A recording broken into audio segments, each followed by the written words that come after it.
సరిగ్గా 10 సంవత్సరాల క్రితం నేను కశ్మీర్ లోయను సందర్శించాను. విభిన్న జీవన రంగాలకు చెందిన వారితో మాటామంతి జరిపాను. జర్నలిస్ట్ షుజాత్ బుఖారీ వారిలో ఒకరు.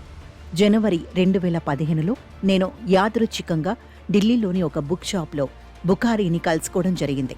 తన స్వరాష్ట్రాన్ని సందర్శించాలని ఆయన నన్ను కోరారు. అదే ఏడాది ద్వితీయార్థంలో నేను శ్రీనగర్కు వెళ్లాను. ఆ సందర్భంలో కశ్మీర్ గతం, వర్తమానంపై మా ఇరువురి మధ్య సుదీర్ఘంగా చర్చ జరిగింది. ఆ బాధాతప్త భూమి చరిత్రపై నా అవగాహన నిశితమూ ప్రగాఢమూ అయింది. జూన్ 2018లో షుజాత్ బుఖారీ హత్యకు గురయ్యారు. హంతకులు ఎవరు, ఏ ఉద్దేశాలతో వారు ఈ క్రూర చర్యకు పాల్పడింది ఇప్పటికీ వెల్లడి కాలేదు. మరుసటి సంవత్సరం మోదీ ప్రభుత్వం కశ్మీర్కు ప్రత్యేక ప్రతిపత్తిని కల్పిస్తున్న అధికరణ 370ని రద్దు చేసింది. భారత గణతంత్ర రాజ్య చరిత్రలో ఒక సంపూర్ణ రాష్ట్రాన్ని ఒక కేంద్రపాలిత ప్రాంతంగా కుదించివేయడం అదే మొదటిసారి. ఆ తర్వాత కేంద్ర హోంమంత్రిత్వ శాఖ బీజేపీకి పరమ విధేయుడైన ఒకరిని కశ్మీర్కు లెఫ్టినెంట్ గవర్నర్గా నియమించింది. అధికరణ 370 రద్దు జమ్మూ కశ్మీర్ ప్రజలకు రాజ్యాంగబద్ధంగా ఇచ్చిన హామీని ఉల్లంఘించడమే. రాజ్యాంగ ద్రోహమది. అయితే న్యూఢిల్లీలో అధికారంలో ఉన్నది భారతీయ జనతా పార్టీ కనుక ఆ చర్య అనూహ్యమైన విషయమేమీ కాదు. కశ్మీర్కు ప్రత్యేక ప్రతిపత్తిని రద్దు చేయాలని బీజేపీ దశాబ్దాలుగా డిమాండ్ చేస్తోంది. ముఖ్యంగా చెప్పవలసిన విషయం ఒకటుంది. 370ని రద్దు చేస్తూ జమ్మూ కశ్మీర్కు పూర్తిస్థాయి రాష్ట్ర ప్రతిపత్తిని పునరుద్ధరిస్తామని మోదీ ప్రభుత్వం పార్లమెంటులో హామీ ఇచ్చింది. ఆ హామీ ఇచ్చి ఇప్పటికీ దాదాపుగా 6 సంవత్సరాలు గడిచిపోయాయి. అయితే కశ్మీర్కు రాష్ట్ర ప్రతిపత్తి పునరుద్ధరణకు మోదీ ప్రభుత్వం చర్యలు చేపడుతున్నట్టు సూచనలేవీ కానరావడం లేదు.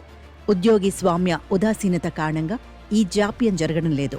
హానికరమైన రాజకీయ ఉద్దేశమే దాని వెనుక ఉన్నదని చెప్పక తప్పదు.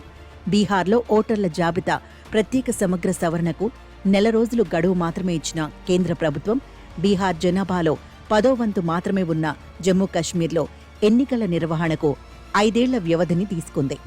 శాసనసభ నియోజకవర్గాలను పునర్విభజించారు. ఈ చర్య హిందువులు అధికంగా ఉన్న జమ్మూకు అనుకూలంగానూ, ముస్లింలు అధికంగా ఉన్న కశ్మీర్కు ప్రతికూలంగానూ పర్యవసించింది. కశ్మీర్లో నేషనల్ కాన్ఫరెన్స్కు, పీపుల్స్ డెమోక్రాటిక్ పార్టీకి ప్రత్యామ్నాయంగా 3వ పార్టీనే కాకుండా 4వ పార్టీని సైతం ప్రోత్సహించేందుకు బీజేపీ ప్రయత్నించింది. కశ్మీర్లో పత్రికా స్వేచ్ఛను అణిచివేశారు. స్వతంత్ర వైఖరితో నిష్పాక్షికంగా వ్యవహరించే పాత్రికేయులను పోలీసులు పలు విధాలుగా వేధించారు, అరెస్ట్ చేశారు, ప్రవాసానికి వెళ్లిపోయేలా బలవంత పెట్టారు.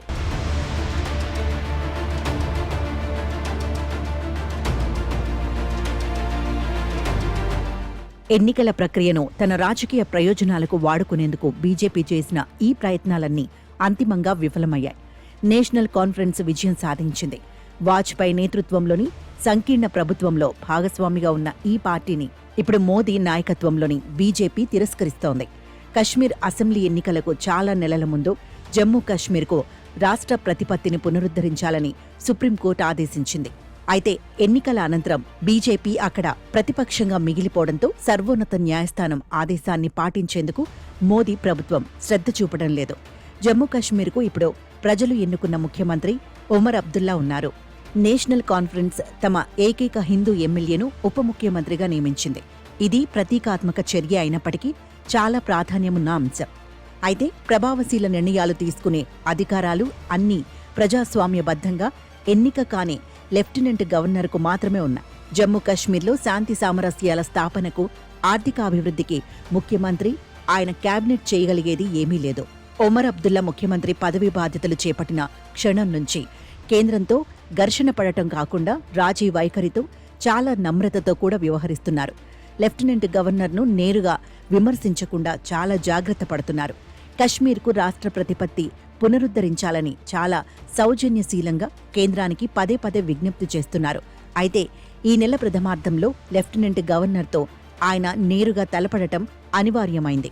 13 జూలై 1931న మహారాజా హరిసింగ్ నిరంకుశ పాలనకు వ్యతిరేకంగా కశ్మీరీలు నిరసన ప్రదర్శన నిర్వహించారు.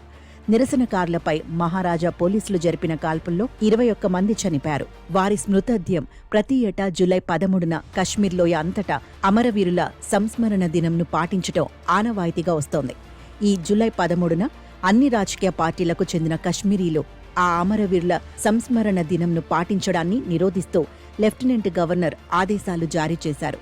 ఆ రోజున ముఖ్యమంత్రి ఒమర్ అబ్దుల్లాను గృహ నిర్బంధంలో ఉంచారు.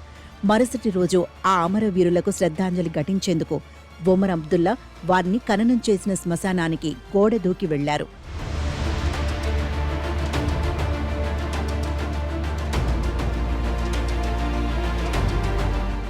5 ఆగస్టు 2019 దాకా జమ్మూ కశ్మీర్లో 13 జూలై ఒక సాధారణ సెలవు దినంగా ఉండేది.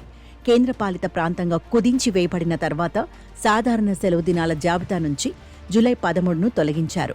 అందుకు బదులుగా మహారాజా హరిసింగ్ పుట్టినరోజును సెలవు దినంగా ప్రకటించారు. ఇది ద్వేషపూరిత చర్య. బహుశా ముస్లింలకు మనస్తాపాన్ని కలిగించేందుకు ఉద్దేశపూర్వకంగా తీసుకున్న మెజార్టీవాద నిర్ణయం. అమరవీరుల సమాధులను సందర్శించేందుకు అనుమతి నిరాకరింపబడిన తర్వాత ఒమర్ అబ్దుల్లా ఇలా ట్వీట్ చేశారు: జూలై 13 హత్యాకాండ మన జలియన్ వాల్ బాగ్. ఆ రోజున తమ ప్రాణాలు అర్పించిన వారు బ్రిటిష్ వారికి వ్యతిరేకంగా ప్రాణత్యాగం చేశారు. అప్పుడు కశ్మీర్ బ్రిటిష్ సార్వభౌమాధికార పాలనలో ఉంది. ఎంత సిగ్గుచేటు! బ్రిటిష్ పాలనకు వ్యతిరేకంగా పోరాడిన వారు ముస్లింలైన కారణంగా గౌరవార్హులు కానివారుగా పరిగణిస్తున్నారు.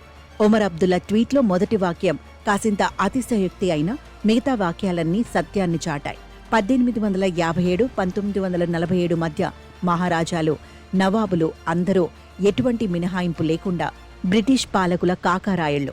ఆనాటి సంస్థానాల పాలనా ప్రమాణాల ప్రకారం చూసిన మహారాజా హరిసింగ్ క్రూరుడైన నిరంకుశ పాలకుడు. ఆయన పాలనను వ్యతిరేకించిన వారిలో అత్యధికులు ముస్లింలే అయిన కారణంగా జూలై 13ను సెలవు దినాల జాబితా నుంచి తొలగించి ఉంటారని భావించవచ్చు.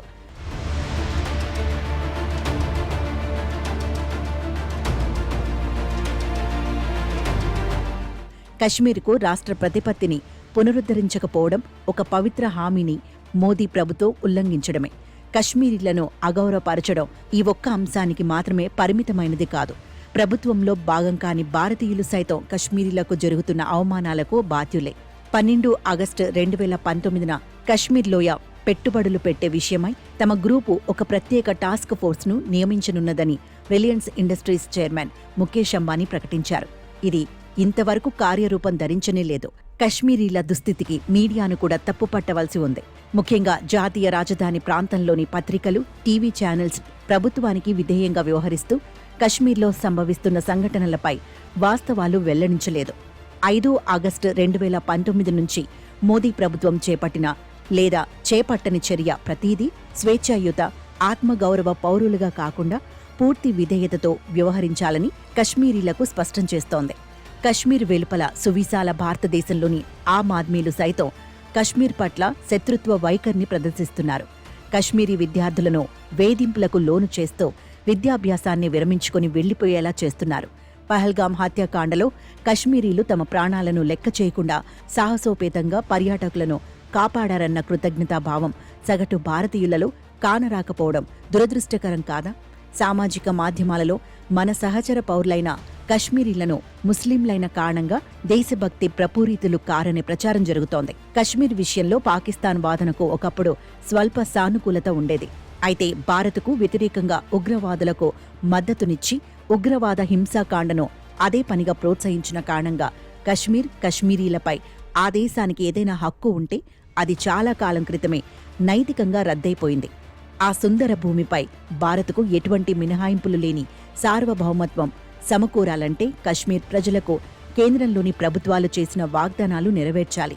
కశ్మీర్కు తక్షణమే రాష్ట్ర ప్రతిపత్తిని పునరుద్ధరించటం అందుకు విధిగా వేయవలసిన మొదటి అడుగు. అదే సమయంలో భారత గణతంత్ర రాజ్యంలో తాము ఎటువంటి వివక్షలకు గురికాని సంపూర్ణ గౌరవప్రదమైన భాగస్వాములనే భావన కశ్మీరీల మనసుల్లో నెలకొనేందుకు మనం మరెంతో చేయవలసి ఉంది.